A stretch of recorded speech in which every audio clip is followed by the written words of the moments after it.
Yeah. Okay, we're done with those. We need to depatch everything. Vaguely sad process. Oh. Spent on keeping this patch. Destroy it. Stroke of the pen. It's not a quick stroke of the pen.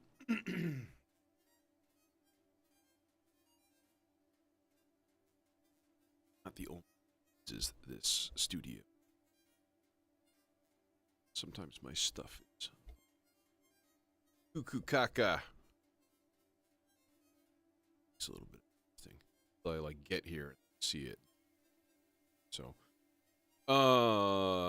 what to do? Well, I'll tell you, if you haven't done Eurorack or modular synthesis before, there's a lot of choices, and sometimes that's a good thing, and sometimes that's a bad thing. So I'm kind of at a bit of a crossroads. I don't find myself getting as much joy out of my system as to, and I think I need to spark it up a little bit. There's a few things in here that I kind of don't need or use very much, and then there's the whole matter of possibly starting second system, more of a portable thing. And yeah, so I've been wrestling with that stuff lately. I mean, it's a good problem to have. Get me wrong. It's a decent. It's a good thing to be in a position to be able to make a choice like that. It's like financially and stuff. So, yeah, not complaining. Just it's something that you probably see me go at least the next few months, if not longer. Then I really just have to make a decision. So, I've toyed with getting rid of the vector sequencer. And I still don't know about that. The vector is like, I don't know, arguably the most powerful Eurorack sequencer out there, right?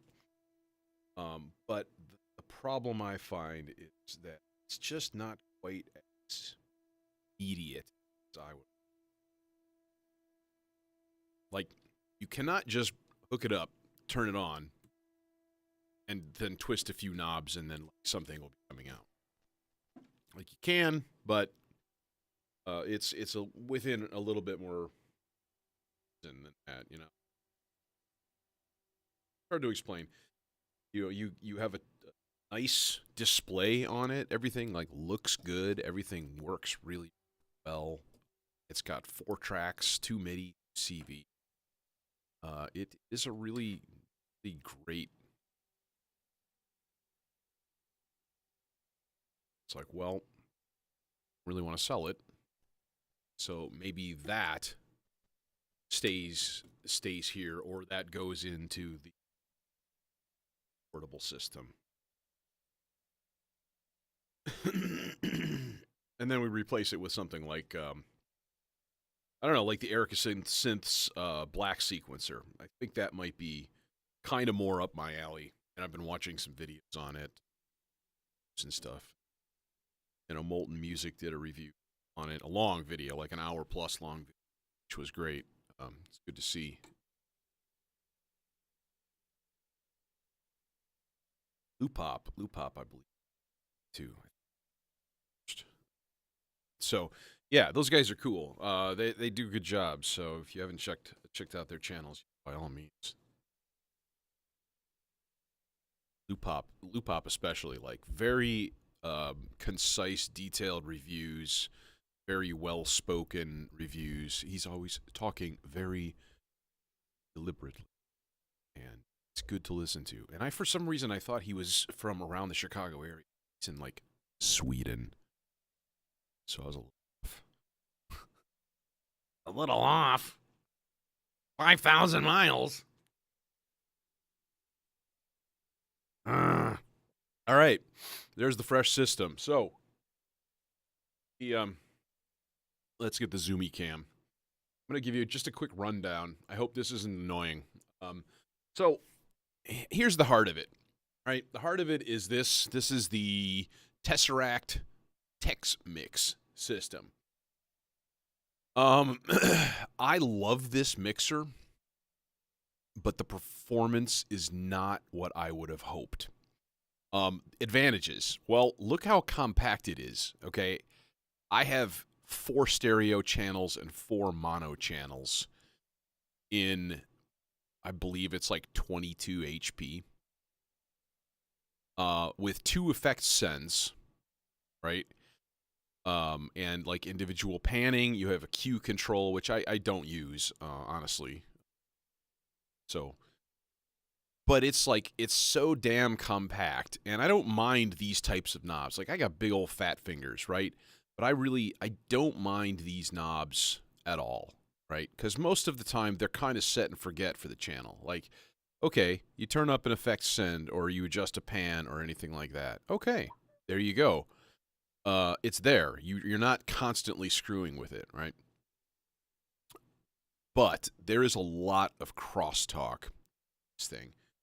And if you're not familiar with what that is, it's basically like signals being transferred between channels. So I'll have things muted, and I'll still hear them. And that kind of thing really kind of throws me out of the moment, and I don't like that. The problem is that to replace this with anything decent doesn't exist. It just doesn't exist.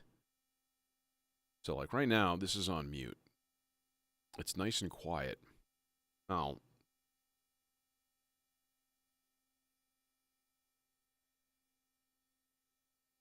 I crank up my effect sends, not pre-post. Just then.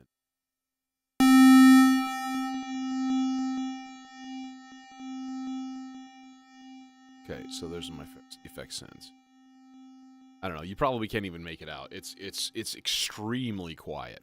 So, you know, but it is something that bugs me, and it's something that, you know, by all rights should not happen. So, anyways, so that's kind of the heart of the whole system, though, because that's what everything goes into. And then it's got a master module. You can get other modules. You can get a module that's like a set of LEDs, like a big display, which is kind of neat. Like, it's all got cables in the back of it that chain it all together. So, the bottom row, we've got the Erica Synths Black Hole DSP, which is a very nice multi-effect module. If I had a gripe, which I do, it's that it doesn't have long enough delay times. I wish it went, I think 500 milliseconds is max on, like, delays. And I wish it went a second. I really like long delay. So I was like, shit, should I get like a Magneto? And those are really expensive, but they're supposed to be the best delay out. And even those don't go that long. So I kind of got my eye out for like a really dank delay, just straight delay. Because honestly, this is cool. I would ditch the ZDSP and put that in the portable system.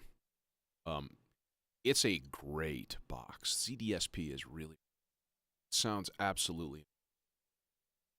And you put cards in for the different reverbs and stuff. So like you can just okay, I'm gonna buy some spring reverb. So it comes Halls of Valhalla. These are like some of my favorite reverbs ever. It's like it's close to the Eurorack version of the Supermassive. So bottom row, just a simple buffered mult. You need these, and I've got a few. Here's an unbuffered mult and an attenuator. They're all from the same company, JP Synth, which is, man, those modules were like $90 for the 3 of them. They're friggin' great. So if you're looking for like basic utility stuff, cannot recommend them enough. And my mic stand is being an asshole, so I apologize for the shaky. This is being stupid. Here, hang on. Let me try something.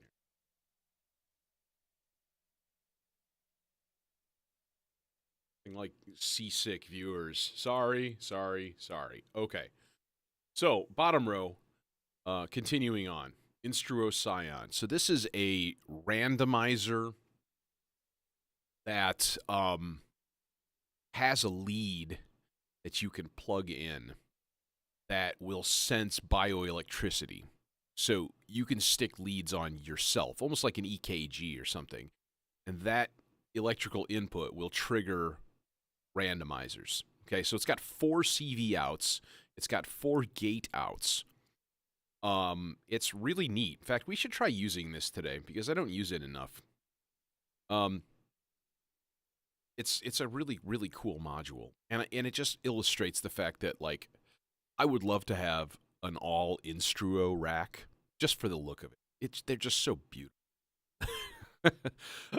So right next to it is DNI Pro, go Ukraine. It's a Ukrainian company. I found that out a couple days ago. It's like, hey, I have their stuff. Cool. This is the dot sequencer, and it's a 3-channel Euclidean trigger sequencer. That's all it does. So you set like, okay, here's channel 1. You turn the knob like 1 instance, 2 instances, 3 instances, 4 instances over that 16-note grid. So it's 2 rows of 8 dots, right? And then you can kind of keep going, but then obviously you can notes, so you can set up polyrhythms really easily. You can shift things so that like you can have that going, but you can shift the whole deal.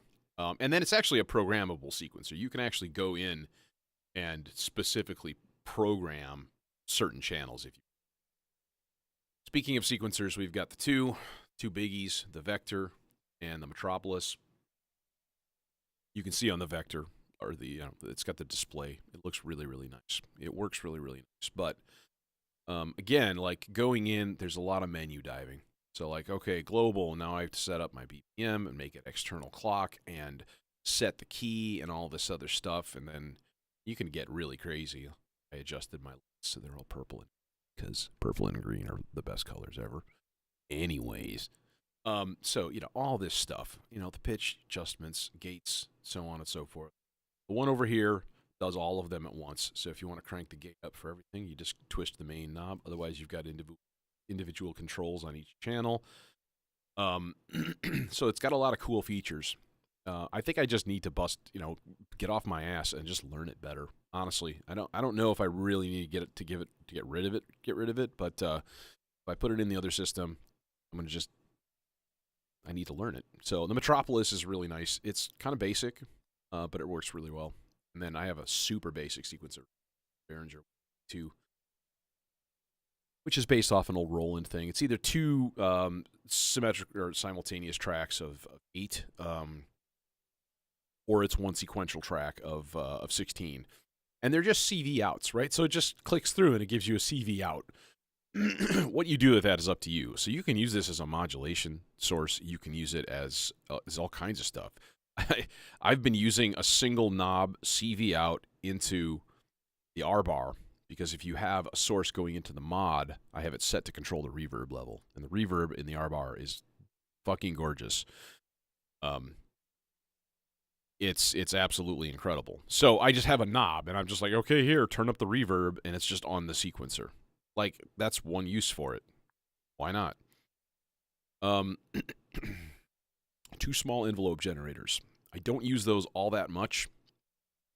But what I use even less is the fact that I have. Do I? No, I don't. I took them out. That's right. Never mind. I used to have the red envelope generators in here too, and they were taking up space. I think I got rid of them when I got the Zadar. Zadar is a ridiculous 4-channel either envelope generator or LFO because you can set the envelopes to cycle. Next to it, quad pingable LFO and so on. The Tempe is a clock distributor. This is like my filter section over here. Orpheus, we've got Venetia state variable, Wasp filter. I could add another one, have another filter. Maybe the Jove or something like that. I'm going to probably ditch this mixer because I never use it. I would probably ditch Spectral Multiband Resonator and put it in the portable system. I don't use it much in here. And for the portable system, it's going to have the Scion and that, and then a bunch of, I want to make mostly mutable instruments on that system. But I actually have room to do like a mutable instrument, half mutable, half random stuff, and have a pretty powerful little suitcase. So Marbles is a randomizer also. Same thing with the Turing machine over there. Getting the blue here. There's a lot of generative and randomization in my rack. Ultra random analog by Steady State Fate. Really, really cool.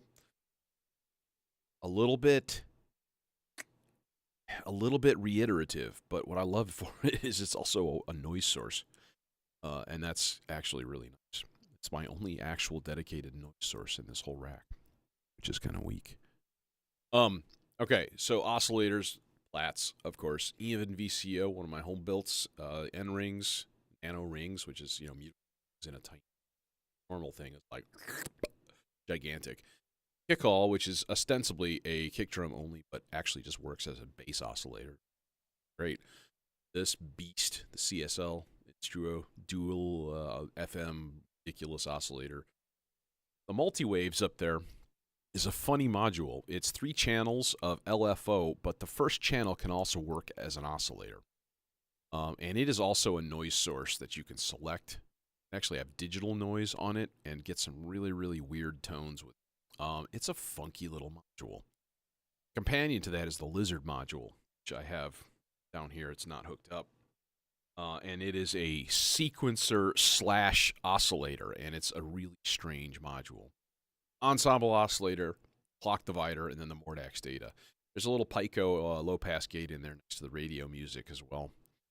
I think that's pretty much everything. I don't want to go into exhaustive detail here. Oh, yeah, stochastic function generator. This thing is funky. I might put that in the portable rack, too. So I could free this up. I could free that up. What else? Maybe the mixer, but it does have utility. Mixing CV sources. It's a DC-coupled mixer, so you can use it for anything, which is great. And then I might put the Scion, maybe even the R-bar. But actually, no. I think I would keep that in here, and I would get like a beads for the Porta system. Did I just leave the camera like that? Oh, there's been an earthquake. Let me use my modular synth. That's a little better. Oh no, what have we done? Oh no. Oh no. Oh no. I'm breaking things. Okay, anyways, hey, here's our thing. So let's do something and make weird bleeps and bloops, because that's what we do. Bleeps, bloops.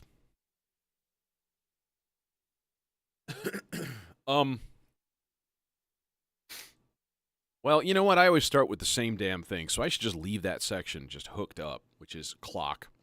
I like using the Mordax data here as a clock output. It works really well, and I might just do it again, because why not? You can use these clock outputs, then there's 4 channels, and they're all super duper configurable. Could just take one and throw it into a buffered malt. Okay, and now I've got 6 clock outputs. And as a matter of fact, the buffered mult is malted with itself. So now I have 12 clock outputs if I need them. We all need 12 clock outputs in 4 different channels. Oh, and then one can go into the tempi, and then we can use that as our tempo. And then, oh, my head hurts just thinking. Anyways.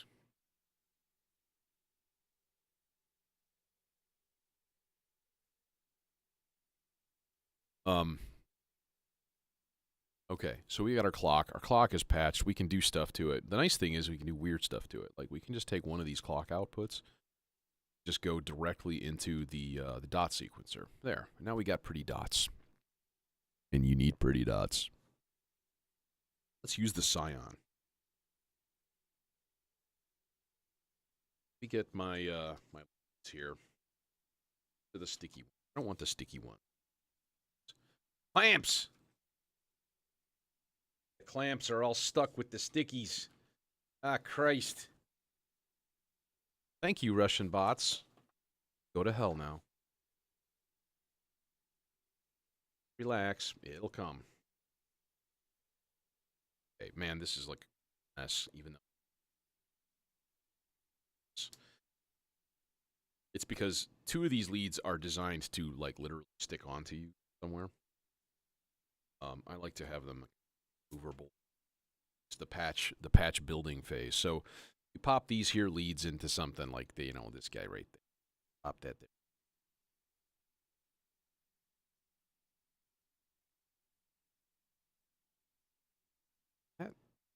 Which one is it? I don't remember. Find out soon enough.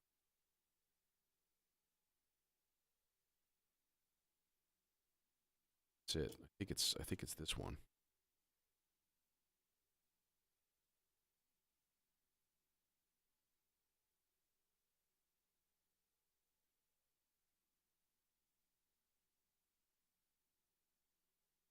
Jesus, I'm gonna have to look up the man, see which one of these plugs the leads.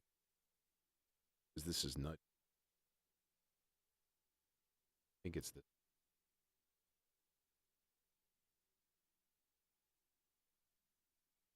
Okay, yeah, no, that's working. I'm looking at the clock.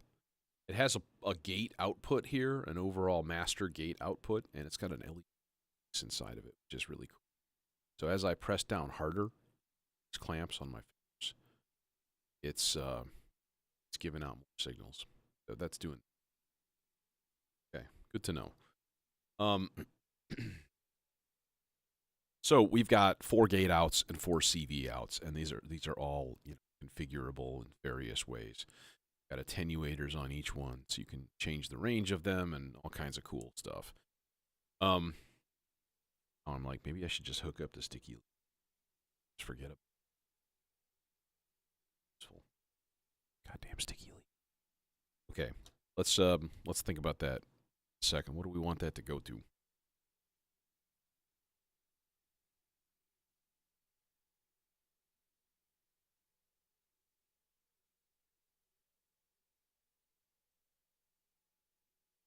All right, I got the sticky. Just hook somewhere. Look like a weirdo. Electrodes stuck to my face. Cool. These are the sacrifices we make for our art. Oh man, there's like no stickiness left. Boo. Okay.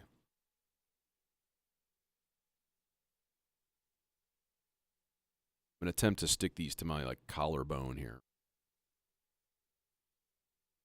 I think they'll stay. I think that'll be okay. All right. Oh, look at that. And it's lighting up all pretty now because this is a damn beautiful little module. And then, okay, like what do we do with it? Well,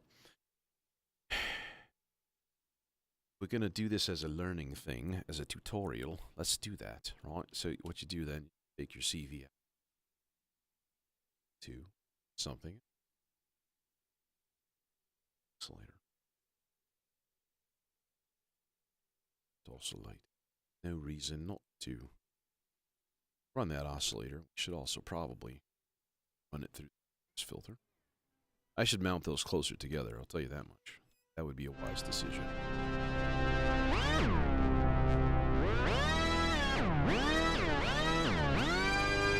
So here is the problem, right? This is unregulated.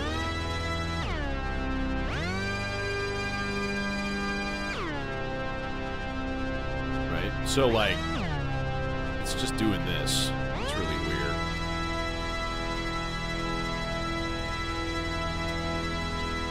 I have an idea. It'd be interesting.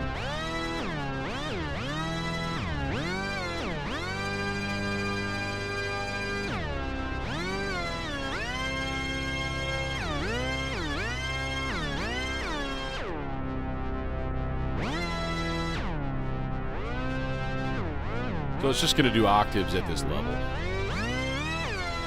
You turn this all the way up, then you have more free range of everything, if I remember correctly. Alright, but what we really need to do, obviously, is hit it with a gate out also. So if we take a gate out, let's use the Zadar. So, trigger in A. Then what we can do in A is change the slope of it, change the shape of it, so on and so forth. Start with something really basic here.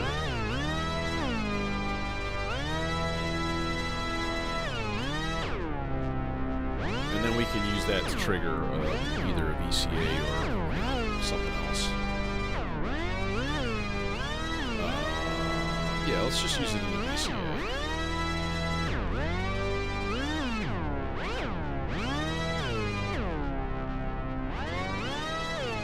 So instead, this goes into VCA, channel number 1, channel number 2. And heck, as long as we're there, we might as well hook it up to the friggin' filter. Take the outs, and then we'll go straight over here to the filter input. Bam. Splat. Couple long leads to go back to the mixer. And now I have spaghetti in my tables. Spaghetti. It's the good for should be mixes, but it's not. Because for some reason it's not getting a gate output. Not triggering anything. Maybe it's because I didn't plug it in. Friggin' new. Hey! There we go.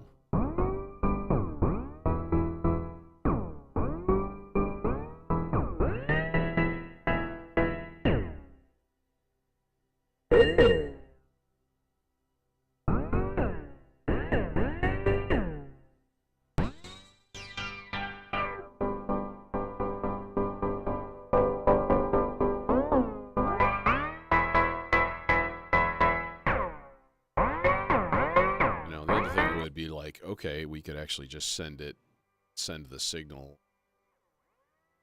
to mult. Okay. Every time the envelope triggers, now it's going to trigger multiple. So one of those mults is going to go right back where it was. To that. The other one, though, is going to go into the filter frequency.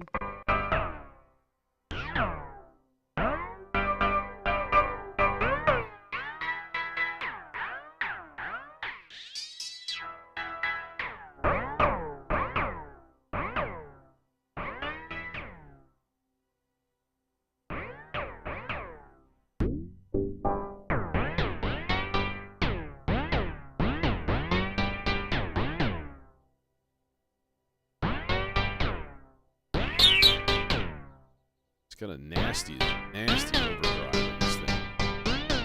Alright, but obviously the problem right now is that it's just playing random notes and it sounds dumb. So, like, this is another one I wanted.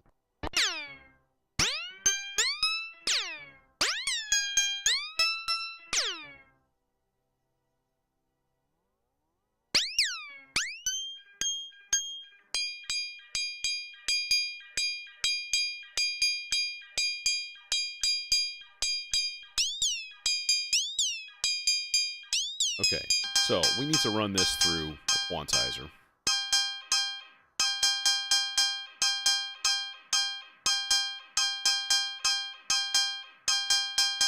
Oh hell, I'm out of red cables. Let's just use the same good old happy C minor that I've got up there already.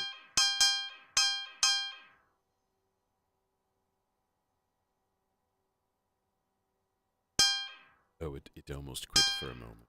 Oh, what happened?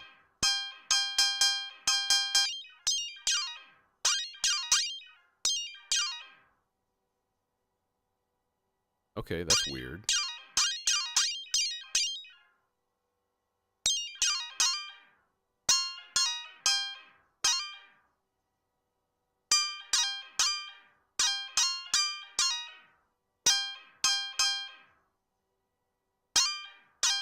Yeah, those are some snappy envelopes.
You can do some really interestingly dumb things, Smod.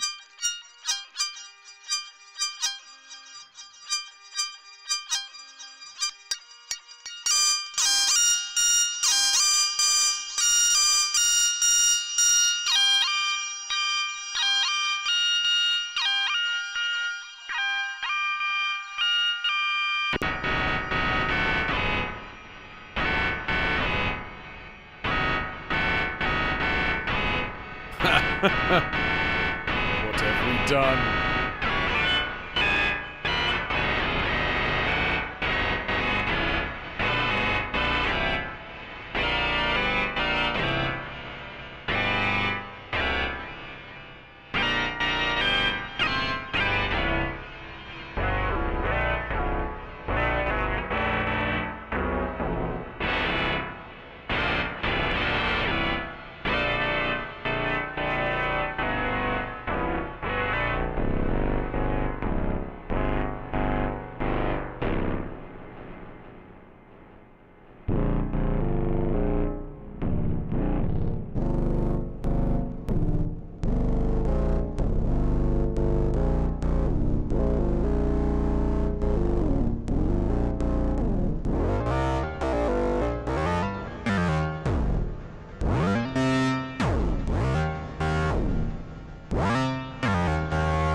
I like that. That's weird. It's interesting, though.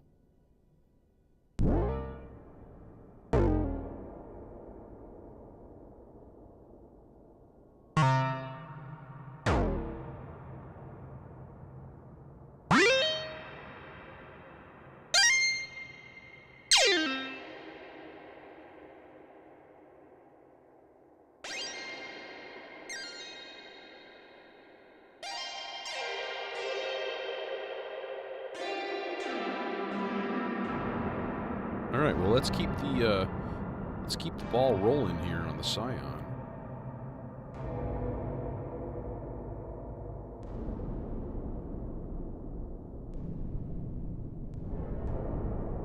Where shall we go? How about just a quick, simple rings patch? That'd be easy enough. Take that gate, bring it, strum, done.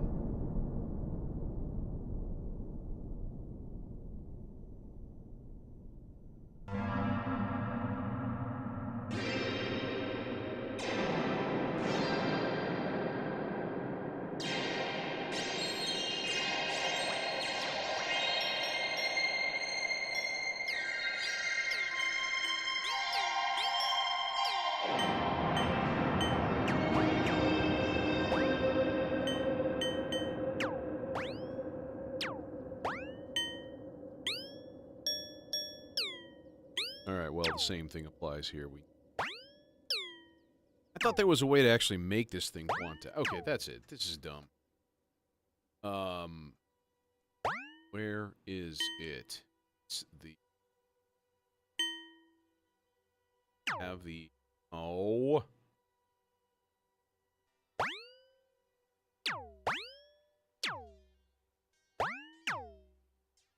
And will. Hola, me llamo Scion. Okay.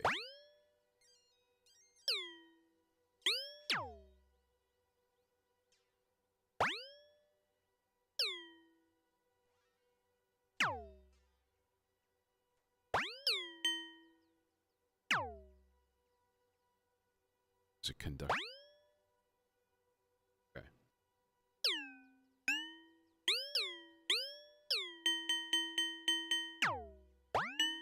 I'm touching the sensor, so it's going.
Okay, anyways, yeah, so let's run this also through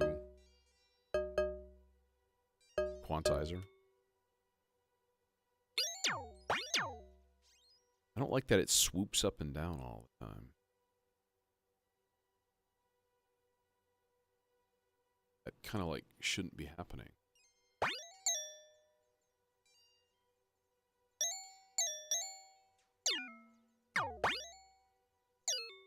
And I'm trying to keep these electrodes, like, stuck to me.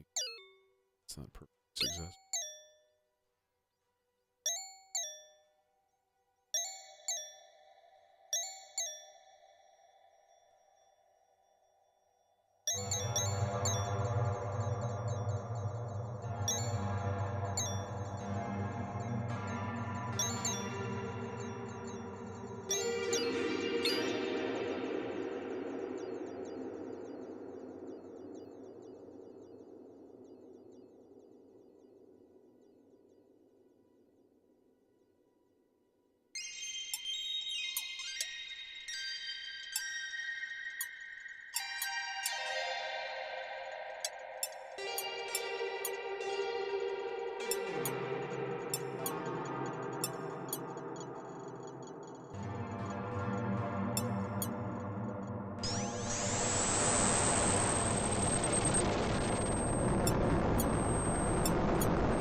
Bobby.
This is really weird and twisted, and I kind of like it.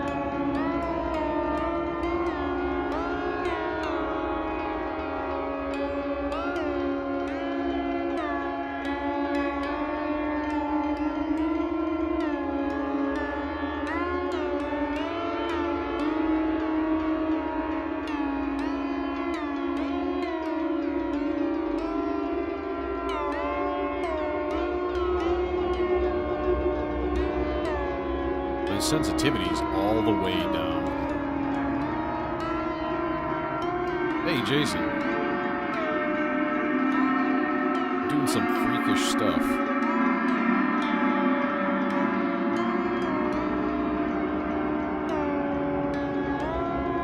That's right. We're running the radio music through the wave folder.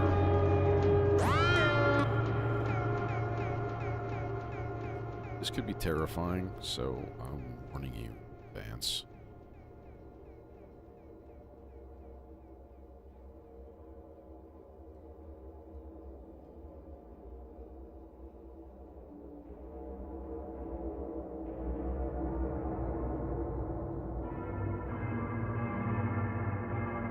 Okay, you triggering? What are you doing here?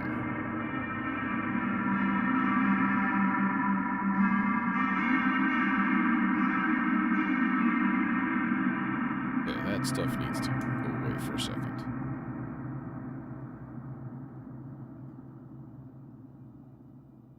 Should be hearing something.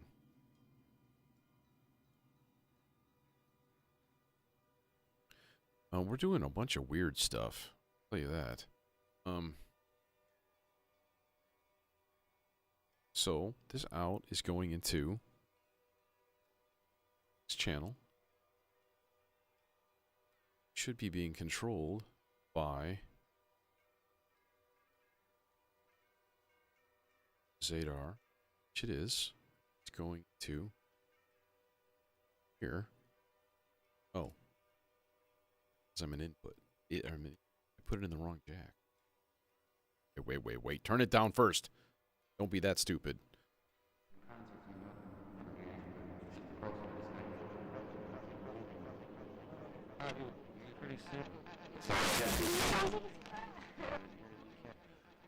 As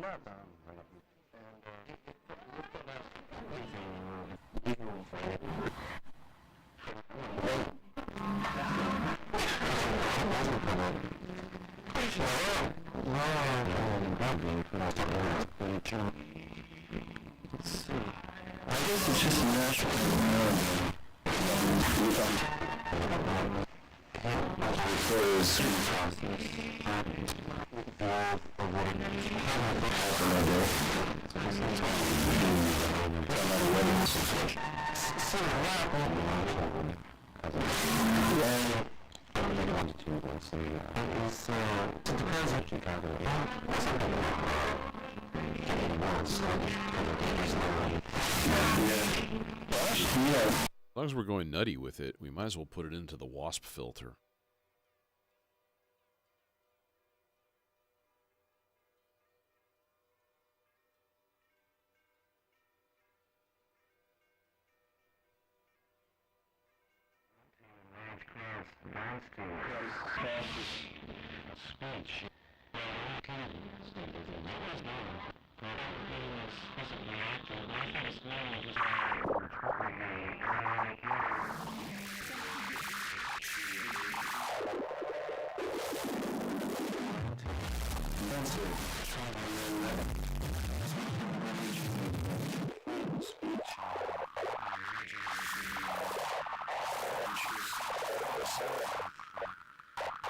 I don't.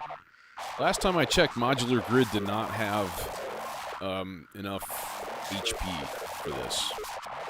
Maybe they've changed it since then, because I haven't really been looking on there much in the last year and a half.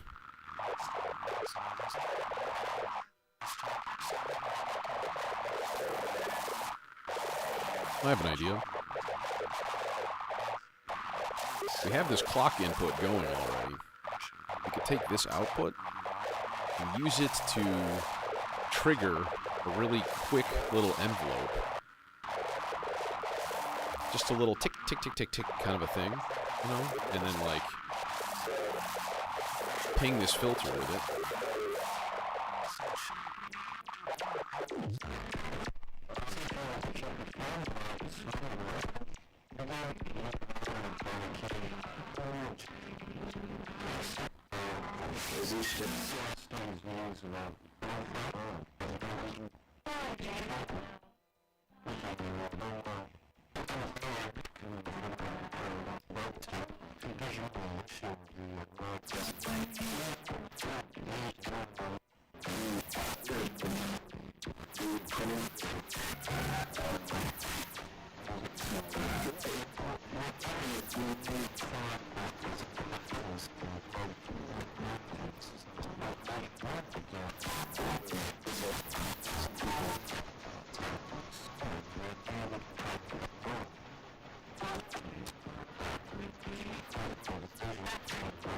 We could do an interesting LFO to, like, turn this on and off, just like have a gate on every once in a while. Just like coming from this guy.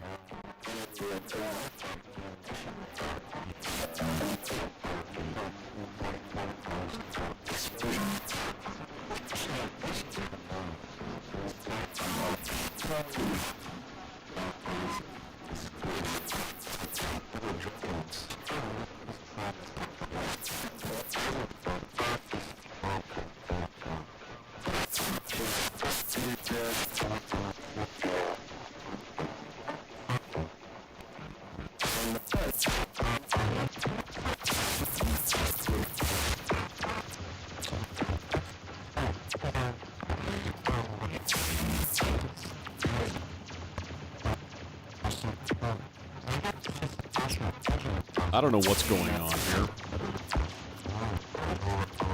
but I'm okay with it.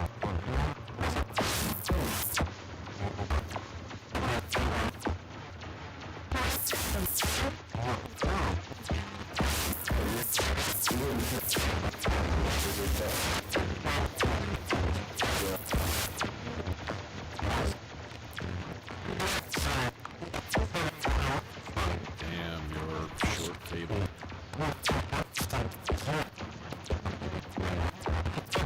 Yep. This is it. I mean, you know, this is the thing, right? Most of the time, I kind of do something similar when I goof around. And that's a problem. Completely honest. It's an issue. You shouldn't get stuck.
Oh yeah. That was my prize find at KnobCon a couple of years ago. Or a few years ago. 3 years ago, I think. Just before COVID.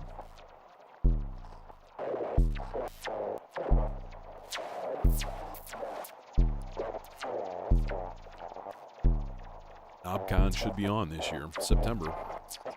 First week of September. If you're in the Chicago area. World's largest analog synthesizer convention. Last time I hung out with Tom Oberheim. That was cool.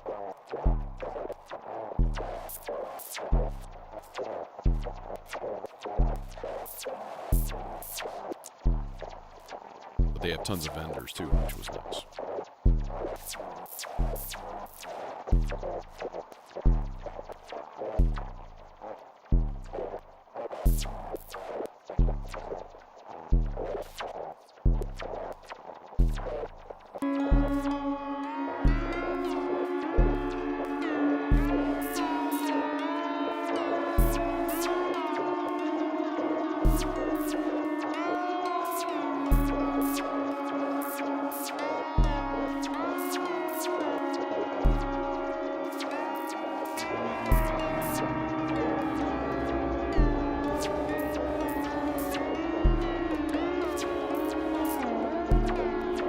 Yeah.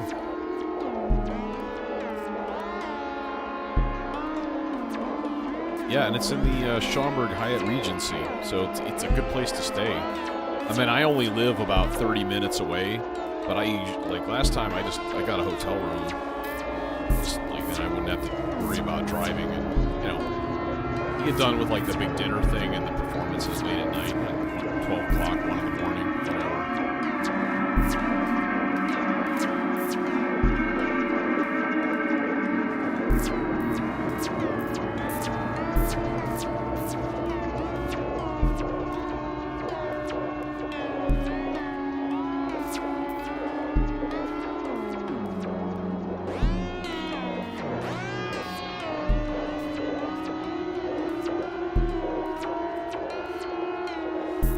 This is really twisted and strange. I love it.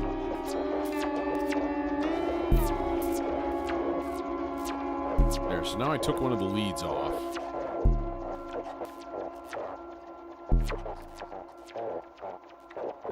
there's nothing.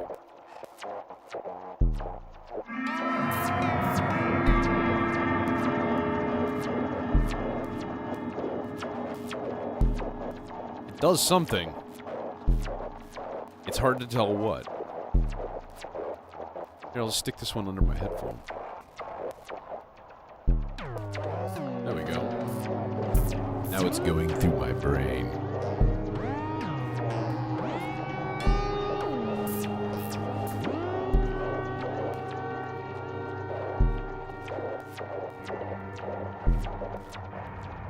I've done it. I've done it. My brain is controlling my synth directly.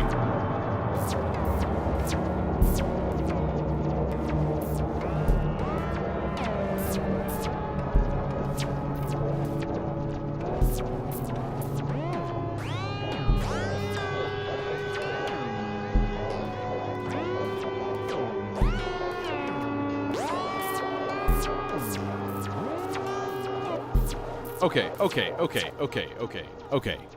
Enough of this. Enough of this. Let's strip this down and start with something a little bit more conventional. Yeah. And you, Scion module, you can go to hell. No, here, it's super cool.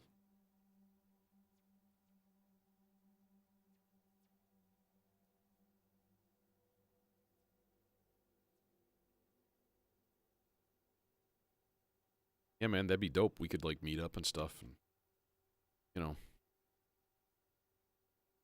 That was my other thought, was to, like, save all of this system building and just wait for NobCon and, like, just buy a buttload of things from the vendors there. The thing is, like, the prices are really mean. The Mordax data, I was happy to just find, because they did not have many of them. The dude had, like, he brought, like, 4 of them with him. That's it. That's all they had in stock. First of all, let's do something different. Let's go kick drum there. All right, I'm pulling all of this junk stuff. It's all gone. Out. Get out. But yeah, like, I mean, Roland had a booth. That's where I first played the Hydra synth. And I was a little bit underwhelmed at first, until I had, like, spent some time with it. It's like, holy, see what's going on. And now I wish I had waited, because I like a big keyboard. Freaking double-sized one. Looking stuff again. Actually, no, that's alright. We're going somewhere else.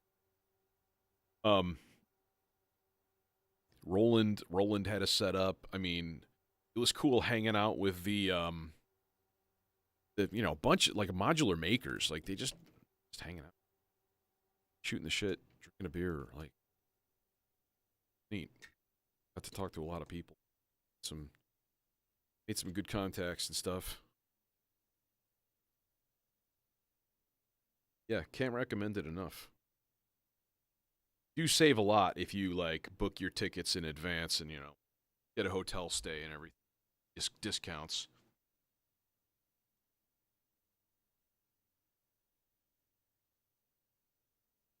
I think my hotel room was only, like, 120 or something like that.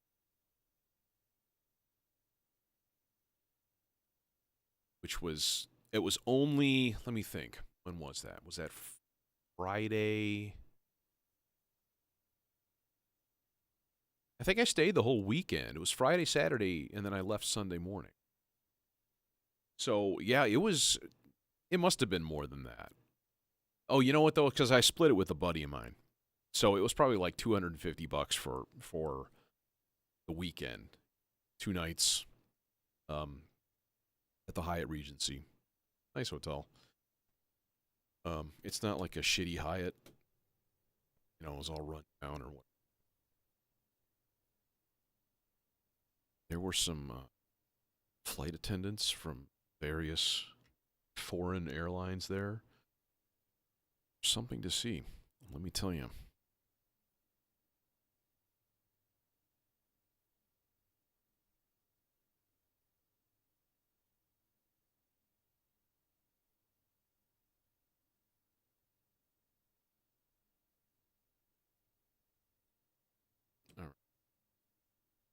Okay, we've wiped the slate clean.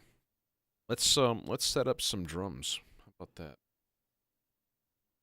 Let's do something maybe a little bit faster. Good solid 130 BPM. So we should be getting a kick. That in the first channel.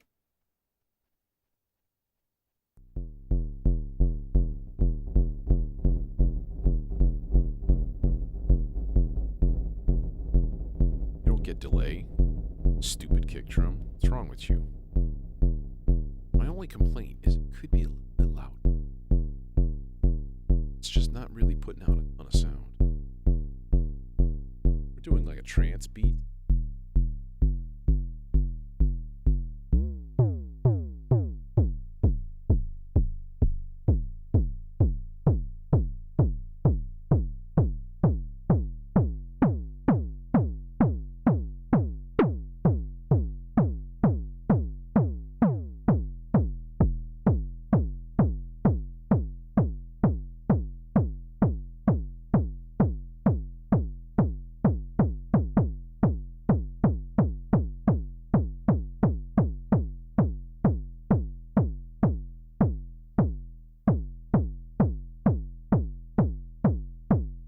Hi-hats.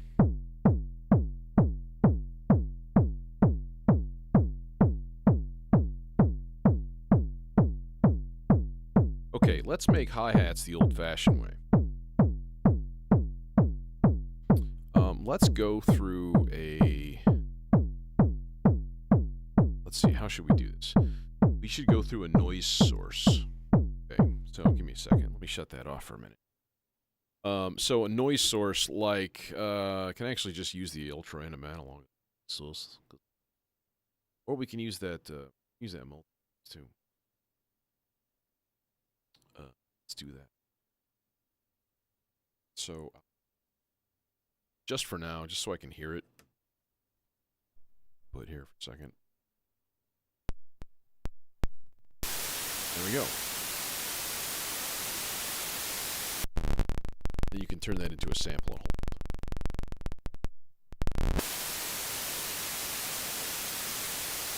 So this is like a super multi-function module too. It's kind of cool. Okay, so what we're going to do is we're going to take the output of that. Or what if we just go straight into the noise? Does that do it? Oh yeah, that's the digital noise.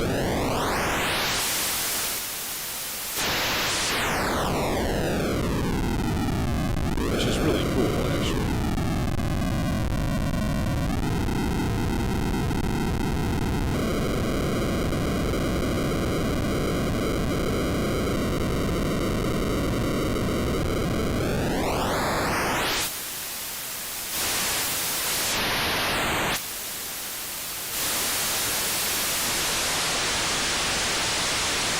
Okay, yeah, I want to get some metallic-y kind of thing going on in there. So, think, you know, this is actually a good application for the WASP filter, I think.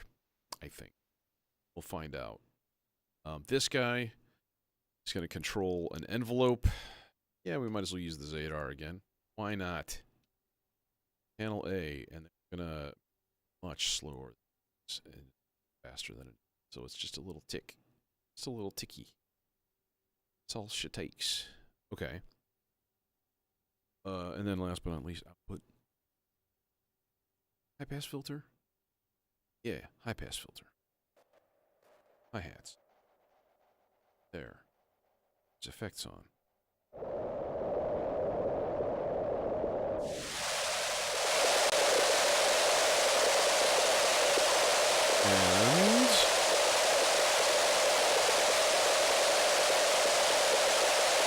And it's not long enough.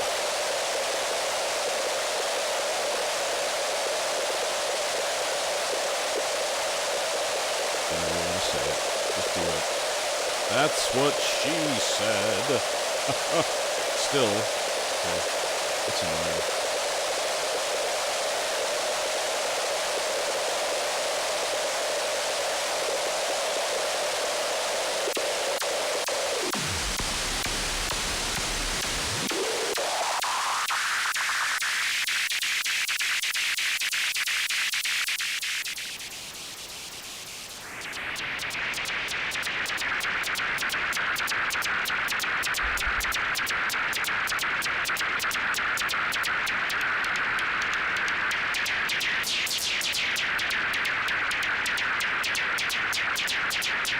Okay, that's just not working the way I would assume.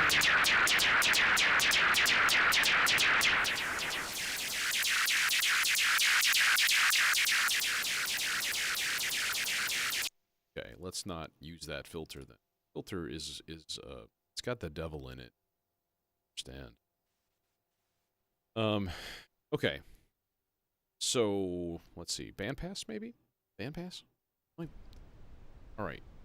Then we've got shorter cable. Can. CV. There. That's more like it.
Maybe.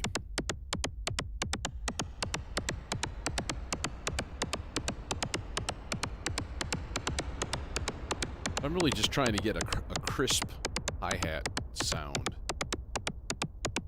Doesn't seem like I can actually do that with what I have right now.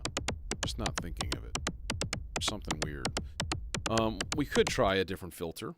We could try the Morpheus. The Morpheus has some weird filter types in there. It might actually be perfect for that. You can get some like stupidly resonant, just like all mid-range. Like, in fact, I know there's a hi-hat. In fact, there it is, hi-hat. Oh no, that's a low-pass EQ.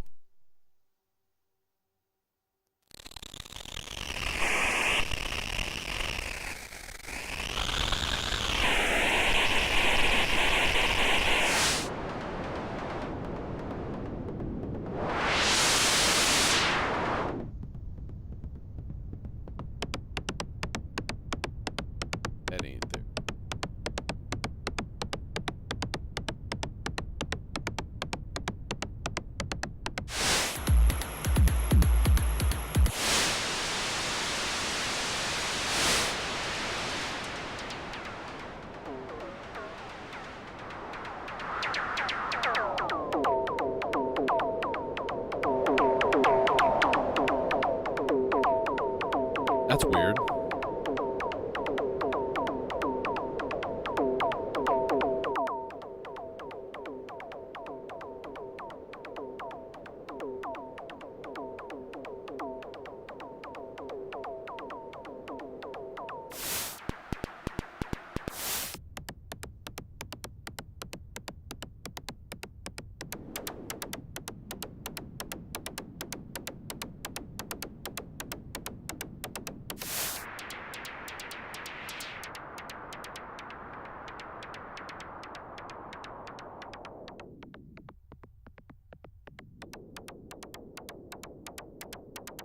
Yeah, it's just, I don't know, you know what I mean? It doesn't sound that good.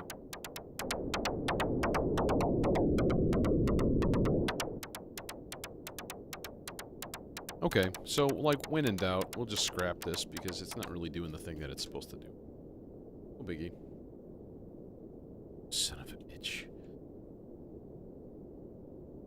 Alright. Okay. Okay, alright.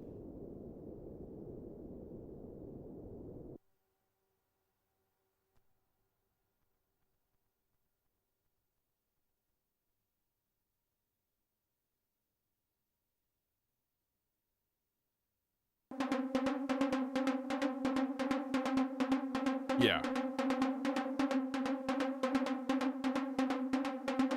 Yeah, Yeah, that is something I would like to add as well, is another dedicated drum module. Do stuff like good hats, you know.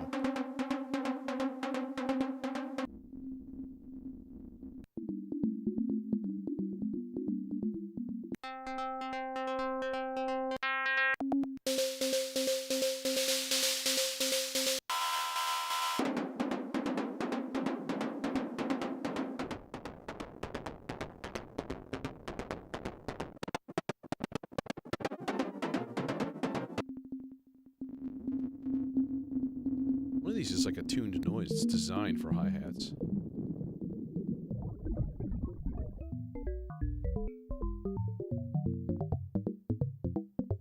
That. R plus strong.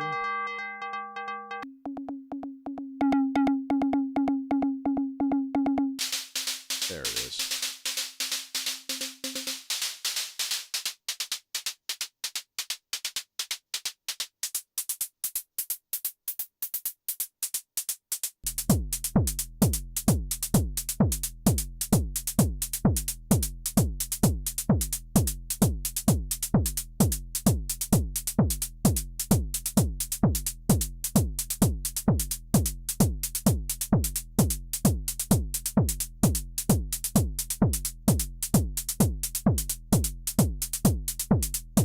Okay, let's run an alternate clock.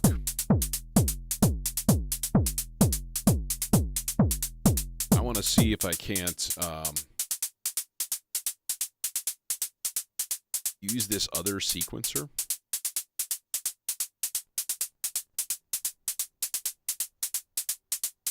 as a means of changing the pattern on the dot sequencer.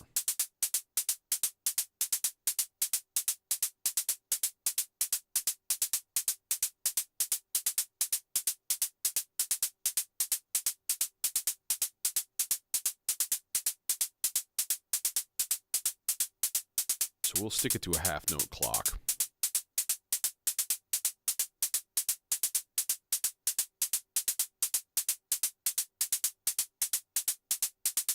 And then we should be able to just take the CV out, channel 1. Let's do two in parallel. Just like run it into this thing. Yep, it just changes its own pattern now. So that's cool.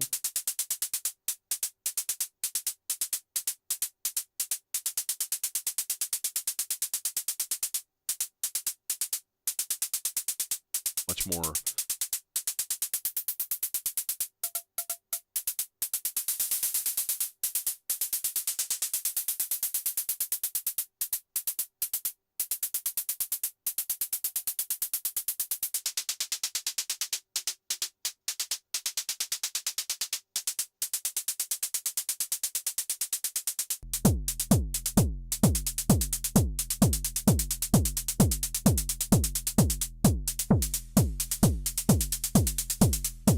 okay, let's set up a snare channel then.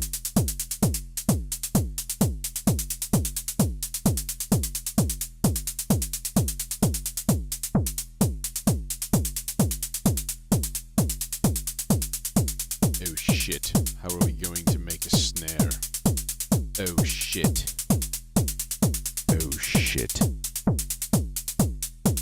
Maybe this is where we use the noise thing. That makes more sense.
the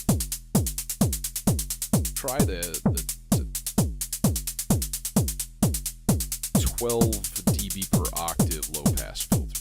Put it in there.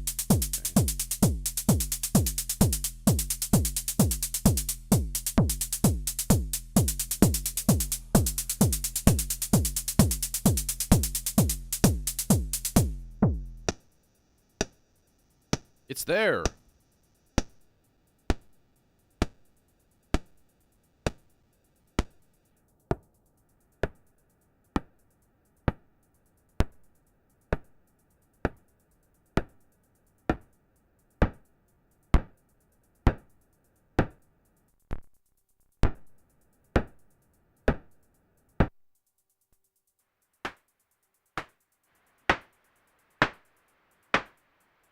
Okay.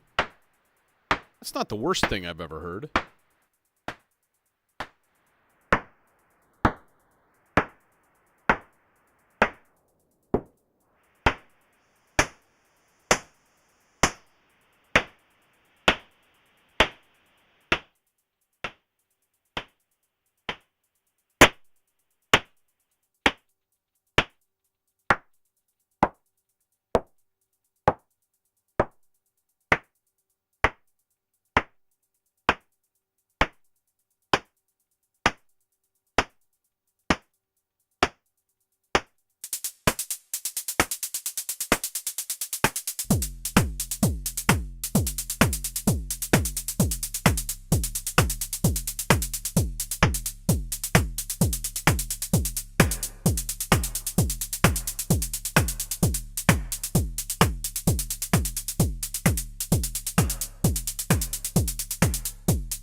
Okay, so there's the thing. Now we've got this clock. This clock that's like beaming all over the place. Hey, Andy, what's going on, man? All right.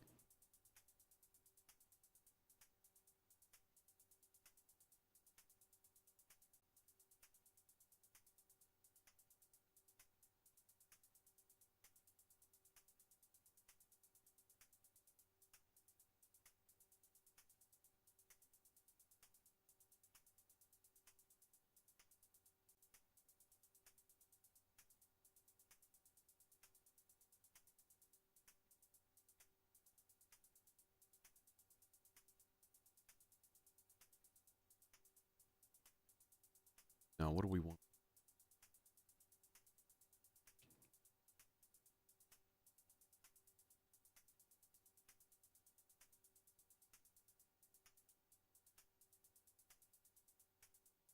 Do this.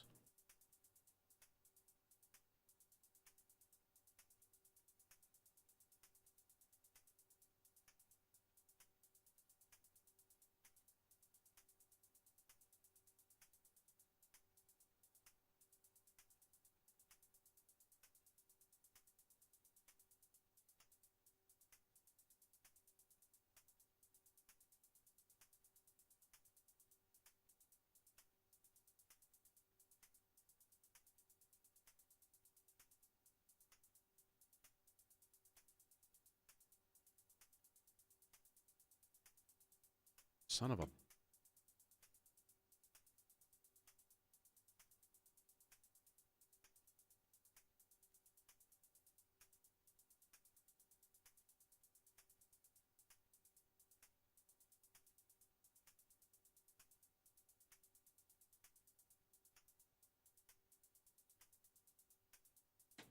Oh no, what did I do? I just broke something. Oh shit. Oh shit. crisis averted.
I wonder if this would work as a stereo output. And it's got multiple signal inputs.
there's a good one. There's a winner.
It's actually in tune, it's just that the pattern isn't.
Like we do need a bass note, just like a little,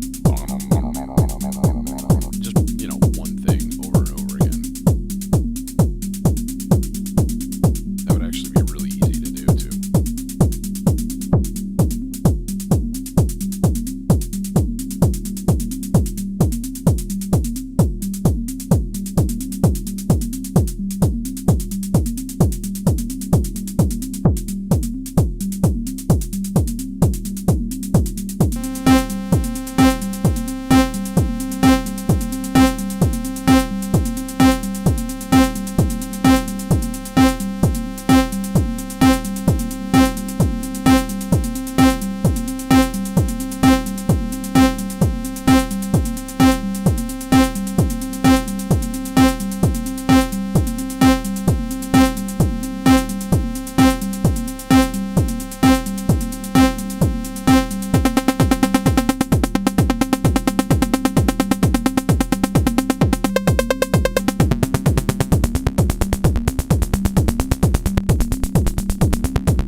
All right, well, that's it for the evening.